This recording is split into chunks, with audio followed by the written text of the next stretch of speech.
Esta semana en Pilates me acordé de repente de una entrada del diario de Adam Zagajewski, escritor, poeta polaco que me encanta, premio Princesa de Asturias y que probablemente haya pronunciado mal. Resulta que me he apuntado a un nuevo sitio de Pilates y la profesora al verme me preguntó si era mi primera vez, mi primera clase. Y yo, muy gallito, con mi ya amplio recorrido de más de un año en Pilates y que además me he leído un libro, estaba dispuesto a que me entregaran el equivalente al cinturón negro de Pilates ahí mismo, ¿no? Que me hicieran una ceremonia y me preguntaran: dinos, maestro, ¿cómo has llegado a perfeccionar este método en tan poco tiempo? Pues la profesora, nada más verme, me dijo que me tumbaba mal. Que me tumbaba mal. Tal vez la única certeza de mi vida derribada y barrida por completo. Por lo visto, la cadera claramente se me desequilibra de un lado al hacerlo, separo las lumbares, no respiro bien y el diafragma, algo que no recordaba tener dentro de mí desde un examen de tercero de la ESO, lo tengo fatal. Y no me hagan hablar del psoas y del flexor porque nos ponemos a llorar aquí todos. Resulta tremendamente desalentador darse cuenta de que algo que llevas haciendo toda la vida y creías que con relativo éxito, como tumbarte, resulta que lo haces mal, muy mal. Es como si te dicen que la tortilla francesa no lleva huevos. Al final, ando mal, me siento mal, respiro mal, duermo mal, bebo poca agua y me resisto a usar hilo dental porque me da un poco de grima. Así que no sé qué va a ser de mí en los próximos años. No quiero ni imaginarme cómo voy a llegar a los 50 o a los 60. La profesora estuvo un cuarto de hora solamente recolocándome, corrigiéndome y enseñándome a estar tumbado. Entre esto y que el Cadillac de Pilates, que es donde te ponen, se parece bastante a la camilla del médico, fue como una brutal e inesperada regresión al pediatra. Así que me fui a casa abatido por semejante baño de humildad.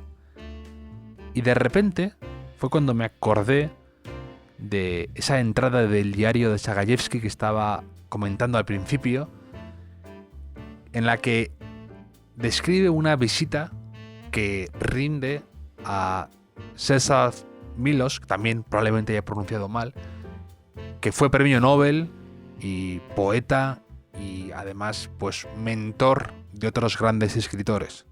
Y cuenta cómo le va a ver. Dice: el final de los años 90 me pilla en Houston, como siempre en primavera. Czesław Miłosz, que por aquellas fechas llevaba una vida dividida entre Cracovia y California, estaba en Berkeley, en su pequeña y luminosa casa de Grizzly Park Boulevard, en lo alto de las colinas. ¿Cuánta gente peregrinaba aquella casa para tomar instantáneas y luego presumir de haber visitado al poeta? De vez en cuando hablábamos por teléfono.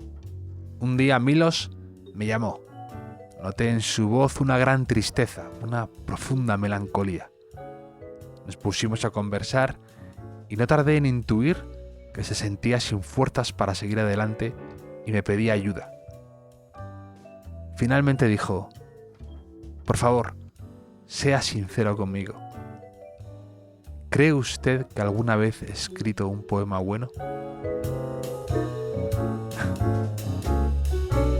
Y me acordaba de esto porque digo, si Miłosz, que ha ganado un premio Nobel precisamente por escribir poemas, dice esto, ¿qué pensarán los demás que se dedican un poco a escribir, no? Y yo me consideraba el Miłosz de estar tumbado. Y resulta que no. Supongo que ser un grande en lo que sea pasa por no tener la certeza jamás de hacer algo mínimamente bien. Un restaurante es como tumbarse un poco. Todo el mundo cree saber perfectamente el funcionamiento, todo el mundo cree saber los secretos, todo el mundo cree conocer la clave del éxito, todo el mundo se cree un experto, pero luego la realidad es muy, muy, muy, muy distinta. Y sobre restaurantes, sobre errores habituales que todos cometemos, sobre Polonia y sobre colinas con vistas, vamos a hablar con mi invitado de hoy que sabe mucho, mucho de todo esto.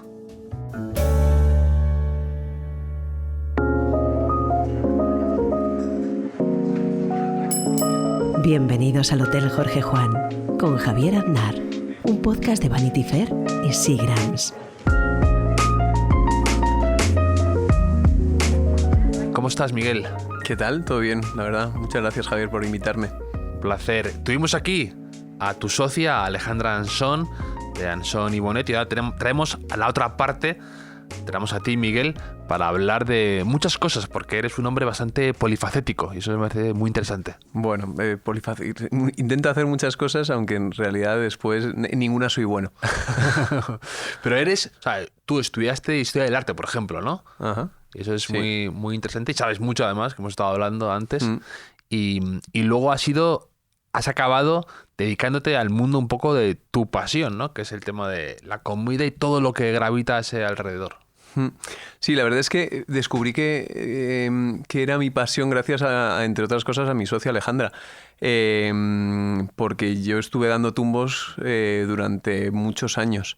Me dediqué a un montón de sectores. Monté desde una marca con la que hacíamos muñecos de futbolín convertidos en imán y pretendimos cambiar el sector de los souvenirs diciendo, oye, vamos a hacer souvenirs pero que sean buenos, ¿no? Se llama Alegría Industries. Que además se llama Alegría Industries porque lo que decíamos, la industria española mola, vamos a intentar conseguir que esa alegría española se transmita. Pues desde eso hasta proyectos culturales o proyectos de comunicación. Y gracias a mi socia entré de lleno en el mundo de la gastronomía y ahí es donde apareció la pasión real, la pasión profesional. Y exactamente tú, por ejemplo, qué es lo que más te gusta de tu trabajo o lo que más te dedicas y trabajas con restaurantes o con marcas o con museos, también habéis trabajado, es interesante todo eso. Sí, mira, te cuento rápidamente claro. a qué nos dedicamos, porque tenemos un trabajo muy específico, es decir, nosotros nos dedicamos a montar restaurantes. El 90% de los proyectos que son es gente, empresarios, instituciones o marcas que vienen diciendo, oye, quiero montar un restaurante y necesito ayuda porque es un proceso muy traumático muchas veces y muy complejo y necesito ayuda de alguien que se dedique a hacer exclusivamente eso. Entonces, claro, a mí lo que más me gusta de ese trabajo es convertir ideas en realidades. Y dices, ostras, es que además hay proyectos que nos llevan muchísimo tiempo. Estamos trabajando con instituciones que a lo mejor nos están llevando los proyectos 2, 3, incluso 4 años. Y restaurantes que montamos que en menos de 6, 7 meses es muy difícil. Pero como desde el germen de, oye, quiero montar un restaurante que es así, o yo tengo un restaurante que es así en el extranjero y quiero montarlo en España, ¿cómo acaba abriendo la puerta un día? Es bonito además, y eso lo dices tú, la idea, ¿no? O incluso gente no especializada en ese mundo, ¿no? De decir, quiero llevar todo este universo o todo esto que he creado, este mundo, esta idea, estos gustos, a algo que sea un restaurante, que sea coherente con lo que yo hago, ¿no? Claro, nos ocurren las dos cosas. Nos llega gente con unas ideas extremadamente complejas, incluso marcas que nos dicen, oye, este es mi universo, conviértelo, destílalo en un restaurante. Y al revés, también nos llega gente diciendo, oye, a mí me gusta la cocina japonesa, quiero montar un restaurante japonés. Le digo, oye, vamos a ver si el mercado demanda un restaurante japonés, ¿no? Yo siempre tengo esta discusión porque hay una cosa que me obsesiona y es que en Madrid no hay restaurantes coreanos. Y cuando alguien me llega diciendo que quiere montar un restaurante japonés o algo parecido, digo, vamos a montar un coreano, que de esos no hay ni uno, en cambio japoneses hay 100. Hay uno que se llama Corea, ¿no? De hecho, Sí, el mítico. Mítico, efectivamente. Sí. Y hay otro de unos chicos en el mercado de Barceló que se llama Mama Uma, que tiene un kibimbap delicioso y es, bueno, yo es donde voy a comer cuando tengo muy poco tiempo, voy a ir a comerme un kibimbap. Todo en la cocina coreana además tiene muchísimas similitudes por lo visto con la española. Yo es un viaje que tengo muy pendiente, me parece mucho porque hay como mucho mundo de tapas y es un tipo de cocina que está mega de moda. Es decir, ahora estuvimos hace ya algo más de tiempo en Nueva York viendo a un cliente ahí y nos dijo, el restaurante que más mola en Nueva York se llama Coté y es una parrilla coreana espectacular, muy conceptualmente tradicional, porque no dejas una parrilla coreana con lo que podría imaginarse, ¿no? Usual, pero después con una vuelta de tuerca en el espacio, en la música, en el interiorismo, en el servicio, en todo, brutal. Estuve a punto de ir hace poco y por días no me cuadraba lo que me ofrecían de posibilidad de ir y la reserva se complicó y no, pero lo tenía apuntadísimo, Cote, Pues, está fenomenal, me han dicho. Un planazo. Además, estoy hay como obsesionado. 2 opciones, el Sí. restaurante y luego la parte del bar o no sé Sí, qué. sí, que es un submundo, entras, bajas por unas escaleras ahí, te encuentras como con una sala de estas llena de carne como expuesta y de repente entras como unos baños y ahí tienes la parte de abajo, que mola mucho. Sí. Bueno, entonces eso, que te dejas llevar por el mundo de Corea. Entonces, Sí, bueno, pues lo que te decía, a mí lo que más me gusta es convertir esas ideas en realidades. Es verdad que nosotros, mira, vengo de trabajar con el equipo en un desarrollo de un concepto y hacemos una cosa que nos cuesta, pero que creemos que es básica, que es dejarse llevar por procesos creativos muy locos, ¿no? Que a la vez están muy controlados por la realidad operativa o financiera del negocio, ¿no? Entonces, como yo vengo de emprender y de montar mis propios negocios, siempre he entendido muy bien lo que significa el dinero y cómo puedes tener una idea magnífica que si después no la vendes, joder, no te va a llevar a donde quieres en realidad, que es vivir de ello y poder levantarte por la mañana y decir, oye, ¿cómo me gusta mi trabajo? Entonces, jugamos mucho con eso, con que sean proyectos con mucho valor añadido, que tengan una idea detrás muy sólida, un concepto, un hilo argumental muy potente, pero después estén muy guiadas por el negocio y la operativa, que sean verdaderamente implementables y que funcionen en el mercado, ¿no?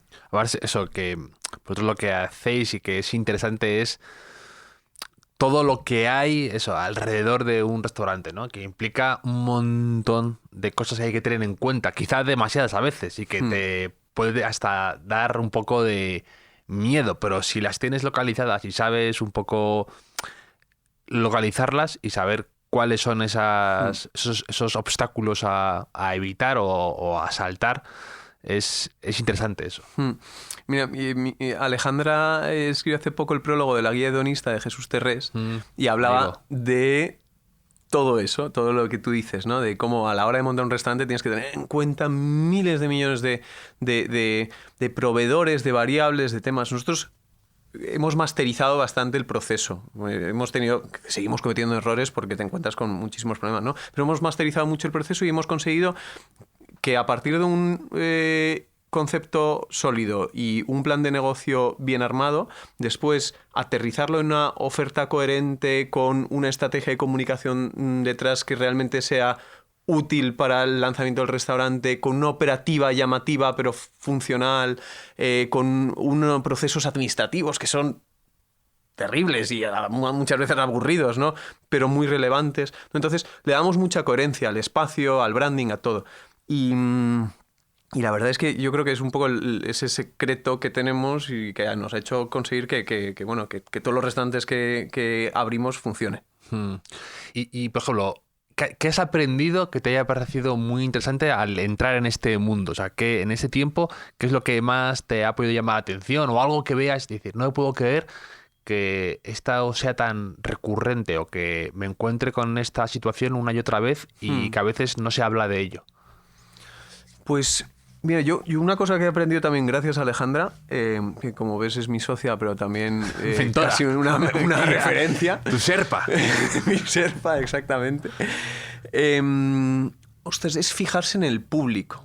Tú tienes un cliente para cualquier producto y tienes que tener claro que te diriges a ese cliente. Evidentemente tienes que hacer cosas que te gusten, pero si no tienes un cliente no le vas a vender a nadie un producto y por lo tanto vas a desaparecer. Entonces, a mí me impresiona mucho cómo la gente sigue sin guiarse por el target y por la definición de su cliente para tomar las decisiones. Oye, ¿mi cliente va a pagar lo que yo quiero que pague? ¿O mi cliente va a querer el producto que yo quiero servir? eso no quita que haya muchos proyectos que son tan originales, tan puros, tan suyos, ¿no? Tan suyos del que los desarrolla, que decir que digas, oye, yo monto lo que me apetece y después ya veré si funciona y confío tanto en ello que me da igual quién sea mi cliente. Hace poco lo hablábamos, además en Madrid ahora cada vez hay más restaurantes así. Jaranita, el nuevo de Nakeima, tienes champán vendido por botellas y quintos, no tienes nada más de beber. Y dices, joder, qué narices le echan, ¿no? Sí, pero que ahí tienen detrás el nombre o el éxito que ha tenido, que ha sido en la queima, ¿no? Que fue algo muy... que a la gente le encantaba. Sí, pero que sí, claro. Encontrar ese punto de equilibrio entre, oye, voy a hacer algo original de valor añadido, distinto, muy mío, pero a la vez que tenga demanda, es muy difícil. Entonces, yo creo que hay que fijarse mucho en el cliente, teniendo en cuenta que hay que hacer algo de lo que uno esté orgulloso y que crea que va a funcionar, ¿no? Pero yo, por ejemplo, siempre he querido montar un bar de escabeches y Alejandra no me deja. porque dice que todavía no hay público para eso, pero yo, por ejemplo, sería un gran cliente, un bar de escabeches y jereces, ¿no? Bueno, ahí sería yo tu primer cliente. Pero aparte, por ejemplo, de escabeches tiene fama el Verdejo, ¿no? Sí. Tiene fama de sus escabeches. Magníficos. Pero tú te quieres especializar más aún, ¿no? Quieres ir más a escabeche, más... sí, a mí... escanicho casi, ¿no? De escabeche nicho. Ahí tienes el nombre, no paro de crear. Escanicho me gusta. Sí, ese punto además de ultra especialización a mí siempre me apasiona. Me parece que además en Madrid hay mucho hueco para eso, o está empezando a haber mucho hueco para eso. Y ese sitio de escabeches yo creo que podría ser un éxito. Aunque estuviésemos solo los dos comiendo todos los días. Me entusiasma eso, efectivamente. Ir a un sitio en el que solo puedes tomar algo porque se han especializado tanto que es famoso por eso. Yo disfruto en esos sitios, ¿sabes? Me gusta el ser muy bueno en algo y centrarte en eso y pues también echarle narices o decir, mira, yo creo en esto que hago y quiero que la gente pruebe esto y ya está, no dar 5.000 opciones. Eso también me gusta. Sí, yo además, hace poco tenemos un caso de éxito. No es ultra especialización per se de un producto, sino sobre una cocina. Hemos abierto un restaurante georgiano que se llama Nunuka, en la calle Libertad. Y no sabes el éxito que está suponiendo, pero brutal. Y decimos, claro, cuando tú tienes que comunicar un restaurante más de producto, un restaurante, una tercera apertura de alguien, tal y cual, es muy complicado. Pero si abres un restaurante georgiano y lo comunicas correctamente, llama la atención, ¿no? Entonces, esa ultra especialización, al final lo que te permite es tener un hilo argumental con el que comunicar mejor y más, ¿no? Entonces, yo creo que además los restaurantes ultra especializados, más allá de ser muy divertidos, ¿no? Oye, pues un sitio, ya sea un sitio de escabeche, un sitio de ostras, un sitio de champán, un sitio de ramen, como fue Chuka Ramen Bar en su inicio, ¿no? Uno de los primeros restaurantes ultra especializados de Madrid. Yo creo que esos tienen una ventaja competitiva a la hora de ser abiertos y lanzados y comunicados. Sí, yo entonces te lanzo el guante de abrir un sitio aquí de bagels. Pero bagels a rajatabla, cumpliendo la ley esa aprobada por un rabino. Esto no te lo he dicho. Esto, ¿sabes qué? Es mi único fracaso empresarial. Es un restaurante, es un puesto de bagels en la puerta del Mercado de San Antón como en el 2008-2009. Con el que mi socio Alfredo Pobes y yo, que éramos socios de todos esos proyectos, perdimos por primera vez dinero y nos pegamos una leche tremenda. No culpes a los bagels de esto. Bueno, es que la gente en ese año entonces no sabía lo que eran bagels, pero esto que son como donuts y...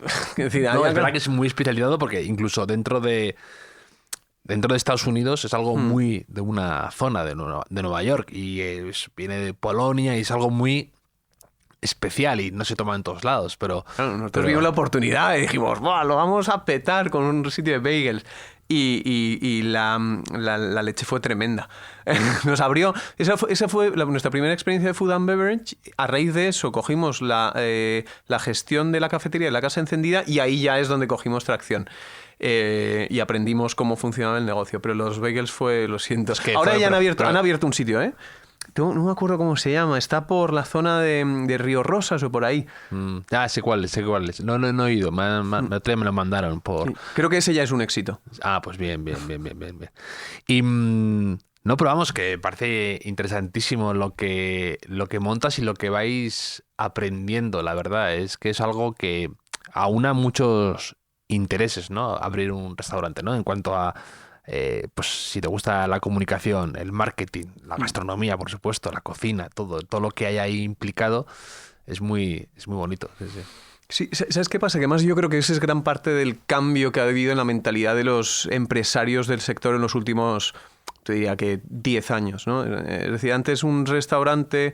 Entonces, España es un sitio en el que se come increíblemente bien. Más allá de toda la alta cocina, hay muchos sitios tradicionales que montaba el señor Paco y que montaba su casa Paco, ¿no? Y él era restaurador, cocinero y alguien que atendía en sala. Claro, pero no veía el restaurante como una empresa que necesita tener departamentos de, me da igual si son administración, comunicación, operaciones, etcétera, etcétera, sino que él autogestionaba, ¿no?, su negocio. Entonces, en los últimos 10 años yo creo que ha habido una evolución brutal. Primero porque mucha gente de otros sectores ha entrado dentro del food and beverage viendo la oportunidad, la mezcla de oportunidad, ¿no?, de pasión con negocio y la cantidad de posibilidades que hay en España de montar todavía cosas que no existen, como lo del coreano. Y por otro lado, los empresarios que ya estaban dentro del sector, que se están profesionalizando a velocidades brutales y que están montando esos grupos de restauración, ya sea organizada o más estructurada o menos estructurada, pero que cada vez son más profesionales, ¿no? Y que tienen departamentos y que entienden que un restaurante no es solo un sitio en el que das de comer, sino muchísimas otras cosas. Y aparte también, claro, hay un montón de veces que hay sitios que antiguamente descuidaban mucho ese aspecto, ¿no? Te hablo, por ejemplo, eso de museos, te querías tomar algo o en una, no sé cómo decirte, o en incluso en el Bernabéu en su día, o sea, que querías tomarte algo y era un bocadillo malo y ya está, o ibas a cualquier evento, cualquier situación y descuidaban eso, ¿no? O una marca que no... Y de repente ha habido también una explosión de todo esto, ¿no? De incluso que son ya éxitos, casi una pata más de éxito de la marca, ¿no? Por ejemplo, hoteles. Hoteles, por supuesto, hoteles también. Pues también pienso, por ejemplo, en el café este que ha montado Ralph Lauren, ¿no? Marcas que montan cosas en Milán, pop-ups, no sé qué, divertidas y que a la gente le gusta. Y la asociación marca o universo tal, o por ejemplo vas a la Fundación Prada y tienen el bar este de Wes Anderson, ¿no? Pues todo eso es bonito y creo que había un terreno muy fértil ahí, ¿no? Nosotros estamos con un proyecto en el Bernabéu, estamos con muchos proyectos en museos, estamos con muchos proyectos con marcas, porque todos esos entes o empresariales o culturales, o como lo quieras llamar, se están dando cuenta de que el food and beverage les aporta algo. Yo siempre pongo el mismo ejemplo, que me pone un poco negro. No quiero buscarme enemigos, pero vas al Prado y comes mal. Es decir, ves la mejor pinacoteca que hay seguramente en el mundo y te tomas un pincho de tortilla nefasto que no aporta absolutamente nada ni a la experiencia del visitante, sí, ni a lo que está, ni es coherente con todo el resto. O sea, yo no he ido a tomarme nada en el Prado, pero que es verdad que en sitios así era sobre todo descuidado, ¿no? Y dices, con toda la cantidad de cosas impresionantes que hay alrededor de esto que estoy haciendo, voy aquí y me voy con un sabor de boca mejorable, ¿no? Yo creo que ahí está habiendo un cambio brutal. Nosotros estamos trabajando con el Museo de Bellas Artes de Bilbao, estamos trabajando con varias marcas que ven que el food and beverage les aporta mucho valor, porque además es la forma, es la forma más democrática de entrar al cliente. Hay muchas marcas que a lo mejor es muy difícil que consigan venderle un bolso a un cliente y que tiene todo un proceso para acabar vendiéndoselo, pero que le pueden ofrecer la posibilidad de entrar a una cafetería y comprar un muy buen croissant, ¿no? Entonces, yo creo que ahí hay una grandísima oportunidad de negocio y hay una posibilidad de desarrollar además conceptos muy interesantes, porque claro, es lo que decíamos, destilar una marca a un restaurante es un reto brutal, pero impresionante, y creo que se pueden conseguir y hay casos ya de éxito que están funcionando muy bien. No, me parece eso interesantísimo. Y te quería preguntar, ya que tengo aquí a un experto y además creo que me gusta esa visión también tuya de negocio, realista, ¿no? De, oye, que al final eso tiene que funcionar, tiene que levantar el vuelo. Está muy bien la parte romántica, pero también hay que ser pragmático, ¿no? Y te quería preguntar por el caso también de Noma, que ha cerrado hace una semana o 2 semanas y la gente lo estaba comentando. Hay como cierto, siempre se ha rodeado este restaurante, ¿no? De un halo ahí de prestigio, de misterio, y que resulta que, pues, porque no es sostenible, se va a cerrar ya, ¿no? ¿Cómo lo has visto y qué te parece este caso que es interesante? ¿Sabes qué ocurre? A ver cómo formulo esto. A la tira de la piscina, tranquilamente. El mundo de la alta gastronomía, sí, yo creo que está también en un momento de cambio. Porque la viabilidad de muchos de los negocios de perfiles estrella Michelin se ha puesto en entredicho, y este es el mejor ejemplo. Es decir, con todos estos temas que hubo, ¿no? ¿Te acuerdas? Los recursos humanos, de cómo vivían, que no pagaban, que tenían todo... Que tenían muchos stagers y que no les pagaban y que después... que pasaba un poco como a veces con el periodismo, que juegan con el prestigio de trabajas en esta cabecera o bajo el ala de este director y eso te va a elevar el currículum, pero vas a hacerlo gratis, ¿no? Pues esto igual, ¿no? Has trabajado en esta cocina, te da prestigio para luego darle salto, pero... Está un poco en entredicho ese modelo porque además no está teniendo tantísima demanda. Es decir, sitios como Noma, los 3 estrellas Michelin, los top 50, claro que tienen muchísima demanda. Pero después yo tengo dudas, ¿no? De que muchos restaurantes estén teniendo demanda de ese tipo de cocina y de experiencia. Porque además también... yo creo que no, es que me voy a meter en un berenjenal. No quiero meter en un berenjenal, me da miedo.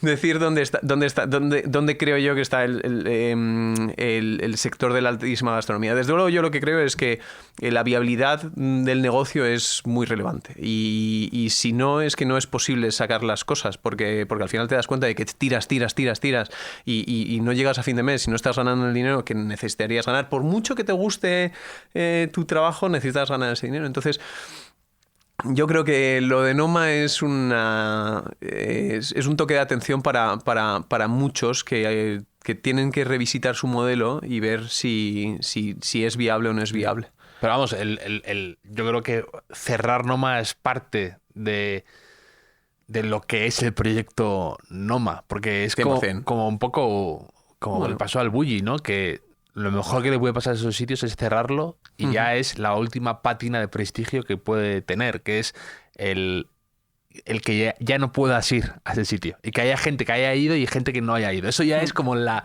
última barrera para estos casi artistas que se consideran, ¿no? Como una carrera de un deportista, ¿no? Estuve 15 años en la élite y ya me cansé o me agoté o ya no podía competir o ya no era sostenible esto y ahora me dedico a otras cosas, a otros proyectos que me divierten o me interesan. Y monto a lo mejor modelos de negocio que son más accesibles, más cercanos y mucho más rentables. Pero eso es un poco lo que hacen todos, ¿no? Claro. Un poco lo de... Lo de Dani García. Esto pierdo por aquí arriba, ¿no? Mi nave nodriza pierde dinero o no es lo que más me preocupa, es lo que me da prestigio y lo que me da un empaque y luego hago pequeños o pop-ups por ahí o monto una cadena de hamburgueserías como Mauro Colagreco, me refiero, exacto. Que tiene carne. De hecho, Ferran Adrià fue uno de los primeros en hacer eso con lo del fast food aquel que no funcionó, pero fue de los primeros que se atrevió un poco, se atrevió, ¿no? Que vio esa posibilidad y que a lo mejor se le ocurrió demasiado pronto. Yo uno de los viajes que tengo muy pendientes es Dinamarca y Copenhague, porque hay muchos conceptos de alta gastronomía que después aterrizan en subconceptos de fast casual incluso, ¿no? Lo más rentable debe de ser Gasoline Grill en Copenhague, que tiene 6 ubicaciones, ¿no? Y que eso, no me acuerdo de quién es, pero vamos... Que trabajó en Noma y ha montado... Sí, es un perfil de... Es una historia de estos de vengo de alta gastronomía y acabo montando una cadena de hamburguesas. La Gasoline Grill, ¿no? Lo que he visto de la estética, de cómo lo tiene montado y todo eso. Sí, es una hamburguesería con un buen hilo argumental, ¿no? Yo creo que al final lo de Noma es parte de una estrategia de marketing, evidentemente, muy bien tirada. Es parte un toque de... ¿Sabes qué pasa? Hay un punto, que esto Ferran Adrià lo dice mucho últimamente, que es hay que hacer consciente al cliente de que cuando va... Hay unos costes detrás que el cliente muchas veces no percibe, no entiende, y que uno de los grandes problemas del sector están siendo los recursos humanos porque se les está pagando poco. Entonces, Noma cierra porque los costes de recursos humanos son altísimos. Claro, los salarios en Dinamarca deben de ser totalmente distintos a los españoles, ¿no? Pero aquí, por ejemplo, es algo que debe de ocurrir dentro de poco. Es decir, cómo el cliente se da cuenta de que cuando paga 50 euros por comer, si pagan mucho o poco dependerán muchísimas cosas de la calidad del producto tal y cual, pero que hay un recurso humano que está costando dinero y que si quieres que te atiendan bien tienes que acabar pagándolo. Yo ojalá sueño con el momento en el que no va a ocurrir, pero que en España entren las propinas, ¿no? Es decir, nosotros hicimos hace poco una encuesta con muchísima gente y, ostras, nos dimos cuenta de que muchas de las respuestas cuando entrábamos en temas de propinas es que el español no deja tanta. O nada. Ya, es que es... Sí, porque, claro, en según qué sitios a lo mejor crees que va incluido, ¿no? O que forma parte de tal, o que tienen un sueldo acorde. Pues exactamente. Sí, tú te montas tu película, y sobre todo, para no dejar dinero, te puedes montar la película que quieras para convencerte a ti mismo de lo que vas a... Es como lo de no ir al gimnasio porque llueve, ¿no? Sí, pues te generas tus propios argumentos rápidamente. Efectivamente. Pues un poco así, ¿no? Pero es verdad que en otros países... Es verdad que es más raro lo de la propina, ¿no? Cómo funciona, cómo lo que no está establecido, el proceso incluso de pagarlo, que es como... No hay un modelo, yo te digo que creo que no hay un modelo ahora mismo bueno, porque en Estados Unidos tienes el otro, en Estados Unidos, en muchos países latinoamericanos, tienes la otra, el otro lado de la balanza, es decir, salarios bajísimos que dependen casi exclusivamente de la propina, ¿no? Mi madre siempre me recuerda cómo en un viaje a Nueva York o a Chicago, de repente les persiguió un camarero porque solo habían dejado un 10%. Y claro, entonces, pues en los años 90 todavía no sabía cuál era exactamente la situación. Y entonces dices, ostras, es que no puede ser tampoco eso, que tu empleado dependa solo exclusivamente de las propinas, tampoco puede ocurrir. Ojalá llegue un punto medio en que el valor del servicio se aprecie, el cliente esté dispuesto a pagarlo en la cuenta y a la vez también entienda que cuando alguien da un buen servicio, la propina es una forma de motivarle a seguir dándolo, ¿no?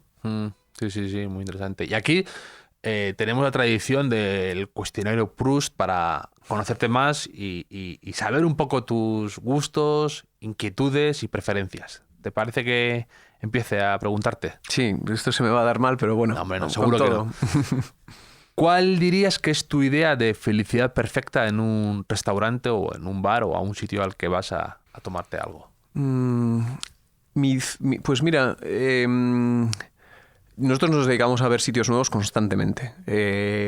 Alejandra más, porque es la encargada de estar todo el día yendo a conocer los sitios nuevos, pero evidentemente todo el resto del equipo y yo también lo hacemos mucho. Y creo que mi felicidad perfecta es cuando voy a un sitio y me conocen y me hacen sentir como en casa, ¿no?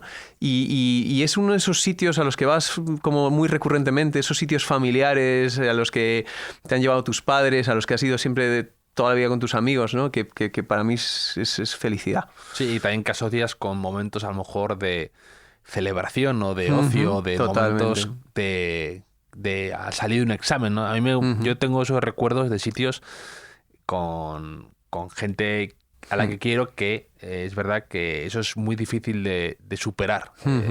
Esos que tienes asociados a recuerdos, a buenos momentos. Yo el otro día le decía a Nino Redruello que llevamos como...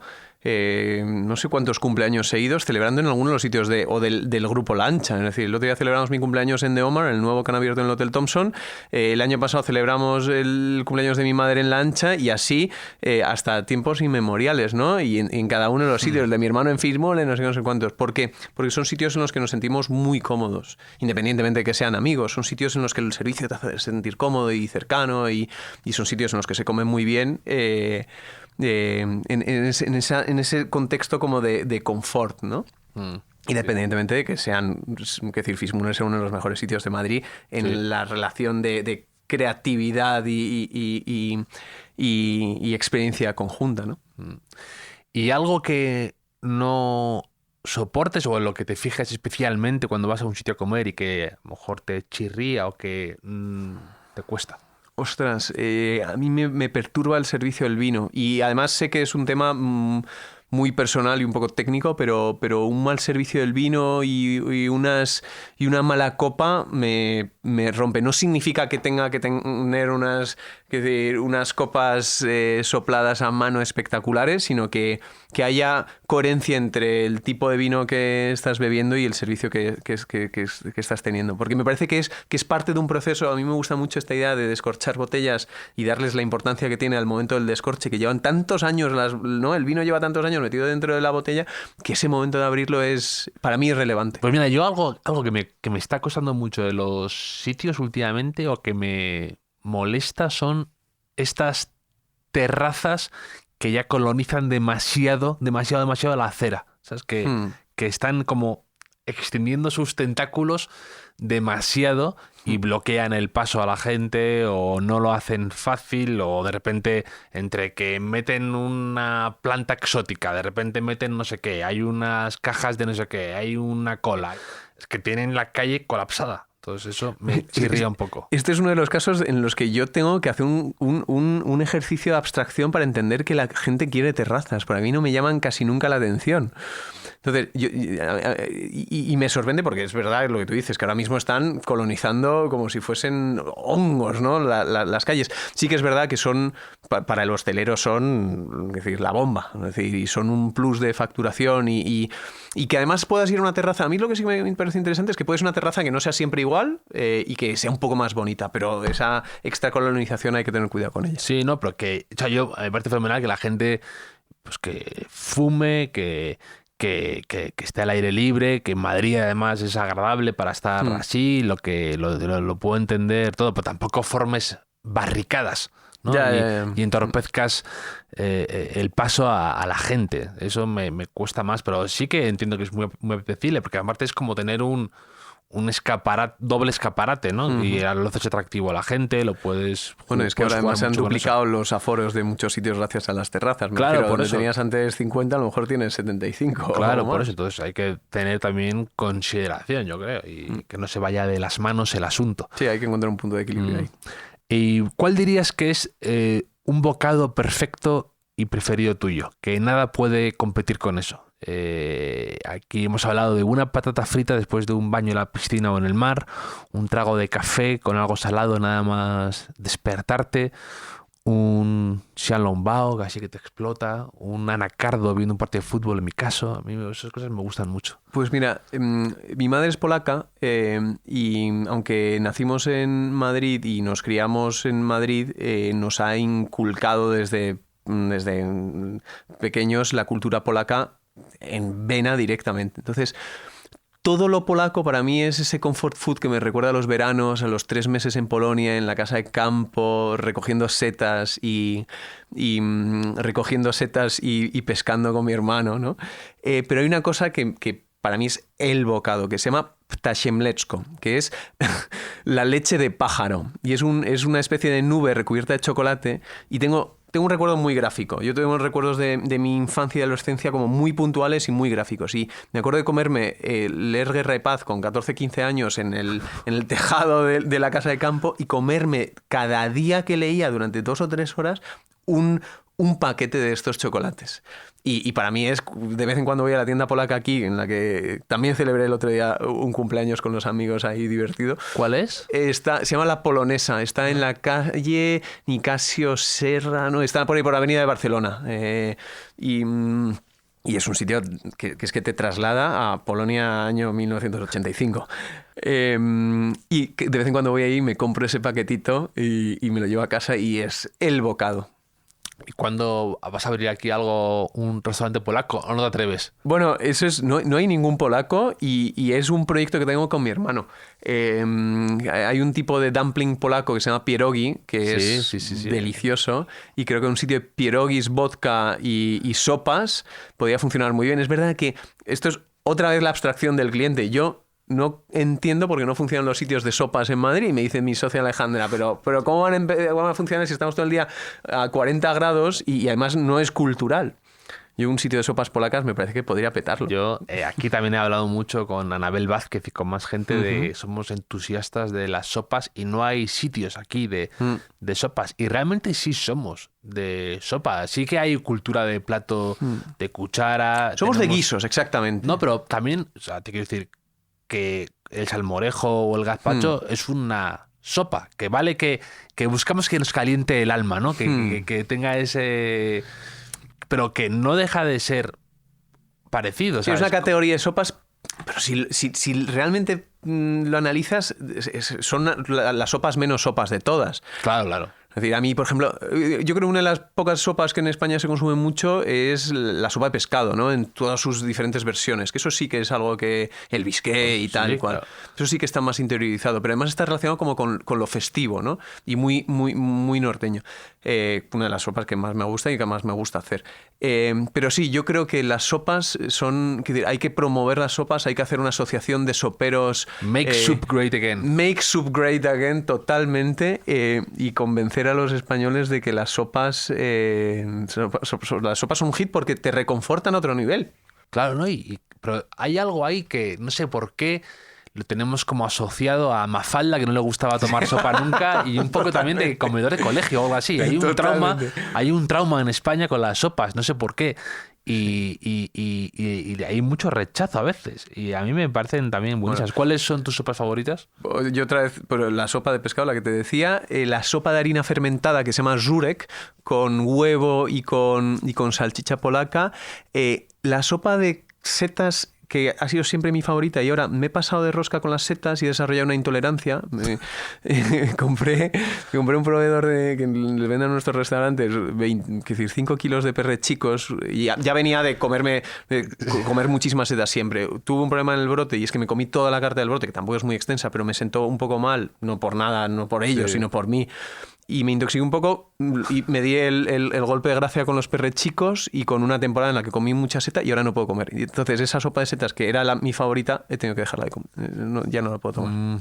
Y la sopa de pescado, espero que seas de las que son pardas casi, naranja pardo. Me pardas, gustan. Pero yo soy de sopa de pescado, no de crema de pescado, no de bisque, sino de sopa con tropezón. Claro, por supuesto. Y hay una en la frontera de Lugo con La Coruña, porque mi mujer es de Viveiro, familia de Viveiro, Galicia, que se llama Goleta, en la ría de Barqueiro. Es un sitio en el que cuando hay muchísimo mar, ahí se forma una ola muy larga, se ocurre muy pocas veces al año, pero se forma una ola muy larga. Entonces, cuando vas a surfear ahí, te pasas muchísimo tiempo porque es único. Y cuando sales y te tomas esa sopa de pescado, es estratosférico, es de otro nivel. Esa y los calamares que tienen. Qué maravilla, qué envidia me está dando de repente. Y un primer restaurante tuyo al que guardes mucho cariño, un poco de los que antes has mencionado, aparte de los de la familia de Nino Redruello, de La Ancha y demás, ¿tienes algún restaurante que te traiga buenos recuerdos y que consideres tu casa también un poco? Bueno, mis padres viven encima de Cueñas, las mantequerías Cueñas, fundadas en los años 30 por Pepita, primera de la generación, la que era abuela de Fernando Cueñas ahora. Y para mí Cueñas ha sido el sitio en el que me han enseñado en parte a comer y a beber, ¿no? Yo creo que esos sitios, esa tosta de anguila ahumada está en mi retrogusto ya metida, ¿no? Un placer culpable gastronómico que tengas. Algo de lo que no te puedas a lo mejor enorgullecer y que no dices en muchas reuniones de las que tienes, pero que en el fondo a veces te comes solo tú en el coche o en la soledad del parking. Yo creo que todos tenemos ese placer de coche, ¿no? Esas chucherías, eso tal. Lo mío son los chetos pandilla, que además comparto con Selina, mi mujer, a otro nivel. Entonces siempre nos miramos, decimos gasolinera, pum, chetos pandilla. Chetos pandilla, sí. Todo mi respeto, ¿eh? Los chetos pandilla funcionan muy bien. Bueno, es que el nivel de crujiente y de glutamato que tienen, ¿no? No sé si será glutamato, que sea, qué aditivo será, pero vamos. Cuando yo era pequeño, los chetos pandilla realmente son un spin-off. O sea, totalmente. Eran de los pelotazos, yo creo. No, de los Drakis, que era un niño que era como medio vampiro y tenía como eran unos que eran como los Drakis que vendría de Drácula y eran de como forma de dentadura, como parecido a unos chetos naranjas, sí, de estos eran naranja. Entonces eran los Drakis. Entonces la pandilla era la pandilla de Drakis, que era un fantasma, un no sé qué. Entonces de repente lo sacaron el spin-off de la pandilla y se han quedado la pandilla y el pobre Drakis ha quedado en el olvido. Bueno, esto es otro hay que recuperar los Drakis, otra asociación. Me encanta. Pues los chetos pandilla yo te diría que son el gran placer culpable. Y después tendría que pensar, pero... Los chetos pandilla... Algo así de fast food que tengas así... Bueno, yo tengo un problema y es que los lunes quiero hamburguesa. No sé por qué, pero todos los lunes, que debería ser el día en el que deberíamos de cuidarnos, pues los lunes bajo a comer hamburguesas. Y antes le decía a Juancho's Barbecue, ¿no? ¿Por qué no abres los lunes? Si yo quiero hamburguesa. Ayer convencí a Alejandra para bajar a Meat, el que está en la calle Santa Teresa, a tomarnos una hamburguesa, ¿no? Y eso yo creo que es uno de los grandes placeres culpables. Yo después... es que como absolutamente todo y no se me van a caer los anillos por comerme absolutamente nada, yo creo. Cualquiera puede ser un placer culpable. Bien, esa es la actitud. ¿Y un desayuno predilecto que tengas, un desayuno favorito? Que a lo mejor no tomes todos los días, pero que tengas en tu recuerdo o que te guste especialmente. Pues, es decir, tengo como dos desayunos, ¿no? Por un lado, el huevo pasado por agua, 4 minutos y medio, que me encanta y además me gustan mucho como los soportes en los cuales lo puedes tomar, sí. ¿no? Y el de las tostadas también me gustan, Sí. que son como un muelle. Así que vas metiendo las tostadas, sí, pues me encanta. Y después, a mí me gusta mucho la montaña y en el mundo de la montaña me encanta no desayunar mucho, pero me encanta tomarme un plátano. Cuando sales del coche y empiezas a andar o cuando estás... ese plátano... Me encanta, como no sé por qué, por las texturas que tengo en ese momento, que me dan en ese momento el plátano, me apasiona.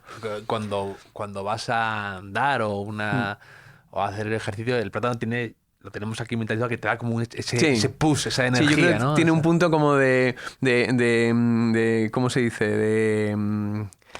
De efecto placebo, ¿no? Me tomo el plátano y ya puedo hacer todo lo que quiero hacer. Era con un amigo que hizo un camino en Santiago, era el momento plátano, era cuando de repente sacabas fuerzas de flaqueza y te hacías los últimos 15 kilómetros sin problema. Sí, el plátano. Y te gusta mucho lo de la montaña, ¿no? De hacer escalada y todo esto. Además, es muy interesante eso que compartes, que pones fotos, te veo todo el día de aquí para allá, todo el día... como una ardilla escalando. De hecho, la gente me dice, no, bueno, es que tú no trabajas, solo escalas. No, es decir, es verdad que subo alguna foto de escalada y es mi gran pasión al lado además de la comida, la escalada. He tenido la suerte de llevar... tengo la suerte de llevar escalando desde los 17 años y de que la escalada me ha formado mucho como persona, porque ha sido siempre ese punto de salir de la zona de confort, disfrutar mucho de la naturaleza y hacer un tipo de ejercicio muy específico que a la vez requiere como un ejercicio intelectual, ¿no? Muy fuerte, porque al final el miedo tienes que saber cómo gestionarlo y cómo gestionar, ¿no? el proceso de subirte hasta una montaña. Entonces, para mí la escalada ha sido siempre muy relevante y he escalado, yo siempre que le digo a la gente, he escalado mucho, no muchísimo, pero mucho. ¿Y cuál es el sitio más bonito o más impactante en el que has estado escalando y que quisieras volver dentro de poco? Pues mira, 2 sitios, porque además le decía a Selina que a los 2 me encantaría ir con mi familia.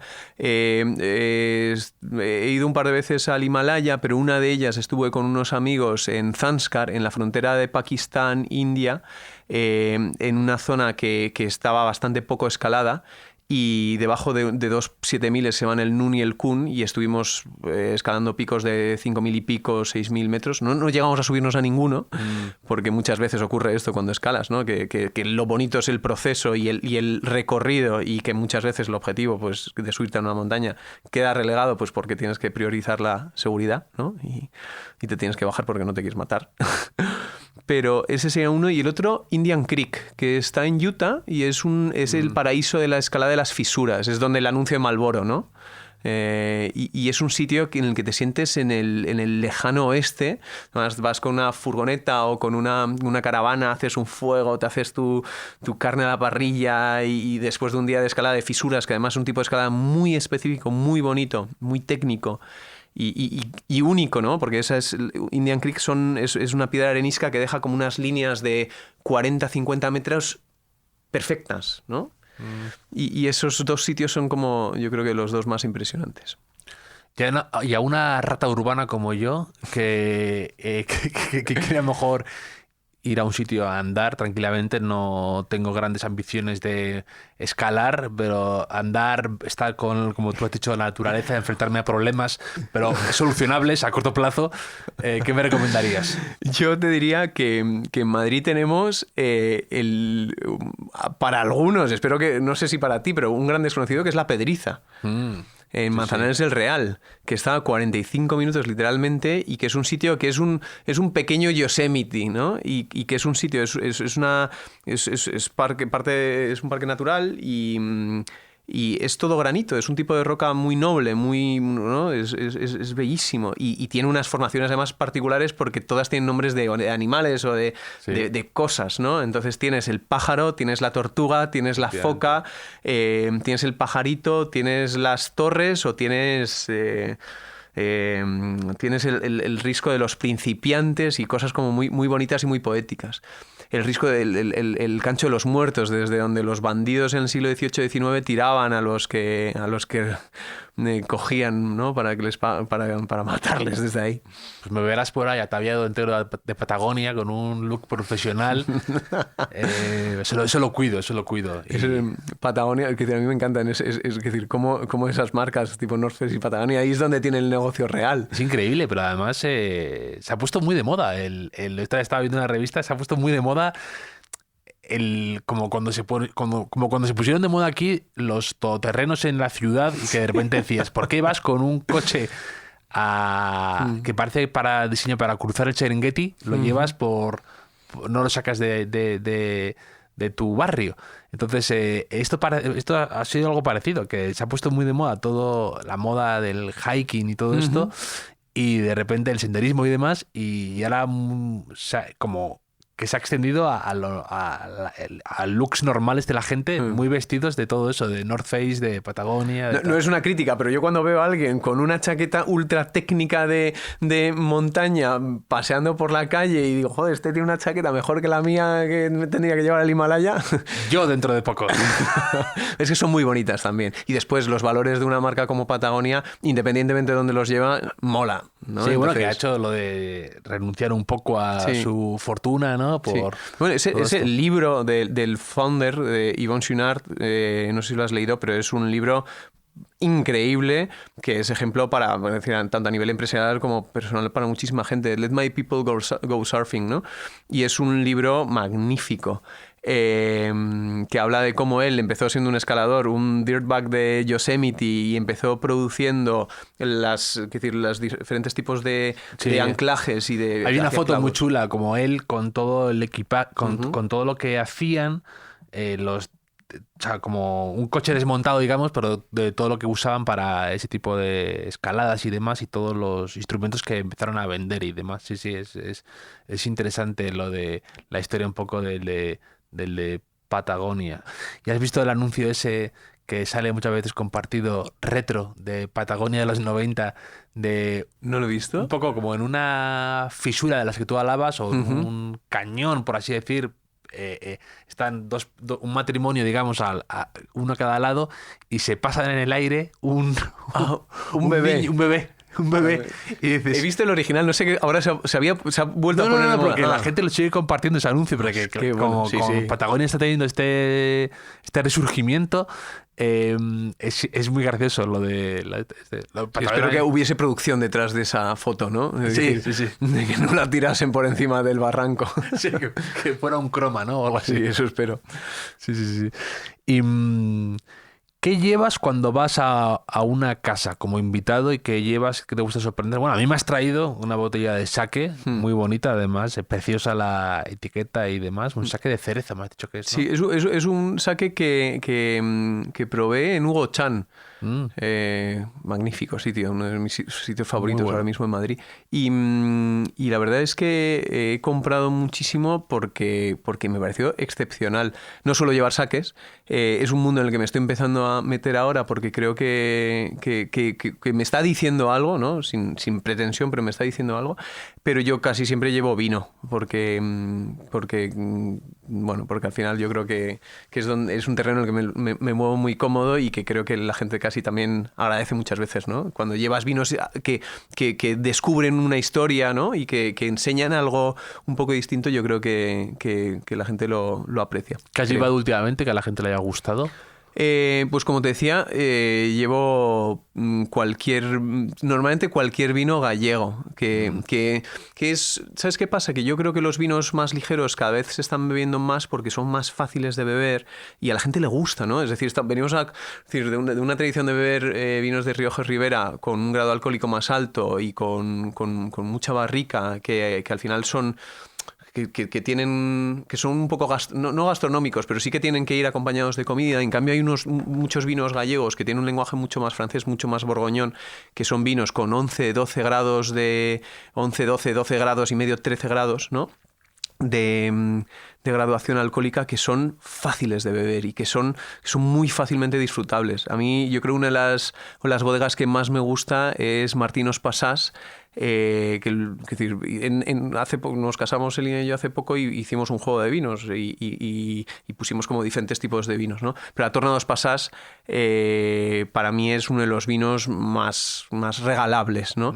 Y el mayor, el hermano mayor, el Skolmas, es un vino que es de celebración, una maravilla. Y no llevas nada polaco, con lo bien que lo has vendido. Yo de repente me ha entrado muchísimas ganas de sumergirme en la gastronomía polaca por ti, porque además es verdad que luego lo has probado lo pruebas en Estados Unidos, claro, hay muchas raíces de ahí y es comida muy, muy, muy buena. Sí, no hay cosa más divertida que llevar una pequeña botella de vodka bueno a una cena, porque además los vodkas buenos, nosotros en Polonia el vodka lo bebemos, sustituimos el vino por vodka, y tú en una comida te bebes 2 o 3 chupitos de vodka sorbito a sorbito tranquilamente, y claro, cómo te empieza a dar un poco de calor cuando vas bebiendo un poco de vodka y lo divertido que acaba siendo, pues yo creo que siempre... Había un vodka por ahí que hacían con patata, ¿sí? Que era...